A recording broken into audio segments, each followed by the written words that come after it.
కూర్చుని అందరం okay sir.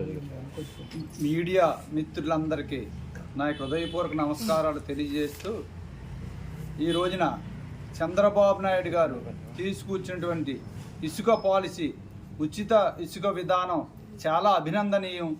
ఇది పేద ప్రజలందరికీ కూడా చాలా సంతోషకరమైన శుభవార్త. చంద్రబాబు నాయుడు గారు ఎలక్షన్ మేనిఫెస్టోలో మాట ఇచ్చారు, నేను ఇసుక విధానం తెస్తాను, పేద ప్రజలకి ఇసుకని ఉచితంగా అందిస్తానని చెప్పడం జరిగింది.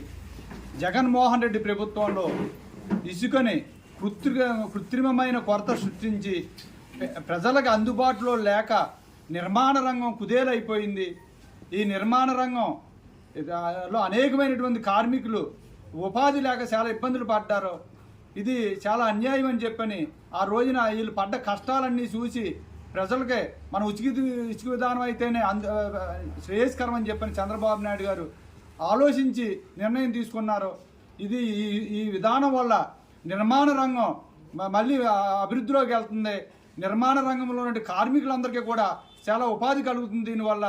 అలాగే ఎవరన్నా ఇల్లు కట్టుకుంటే పేదవాడికి కూడా ఇసుక ఈ విధానం వల్ల ఇసుక తక్కువ రేటుకు దొరుకుతుంది. అలాగే సిమెంటు, ఐరన్ కూడా ఇవాళ రేటు తగ్గించి నిర్మాణ రంగాన్ని అభివృద్ధి పదంలో నడిపించడానికి చంద్రబాబు నాయుడు కృషి చేస్తూ ఉన్నారు. జగన్మోహన్ రెడ్డి ప్రభుత్వంలో 50,000 కోట్ల రూపాయలు ఇసుకని దోచుకు తిన్నటువంటి ప్రభుత్వం ఏదైనా ఉందంటే జగన్మోహన్ రెడ్డి ప్రభుత్వం. ఈవేళ మనం చూస్తూ ఉన్నాం, ఇక్కడ మన నరసాపురంలో గోదావరి ఒడ్డున మనం ఉన్నాం. గోదావరి ఒడ్డున మనకి ఇసుక కావాలంటే పూర్వం మనకి ట్రాక్టర్ 1,000-1,500 రూపాయలకి మన ఇంటికి పట్టుకొచ్చేసేవారు.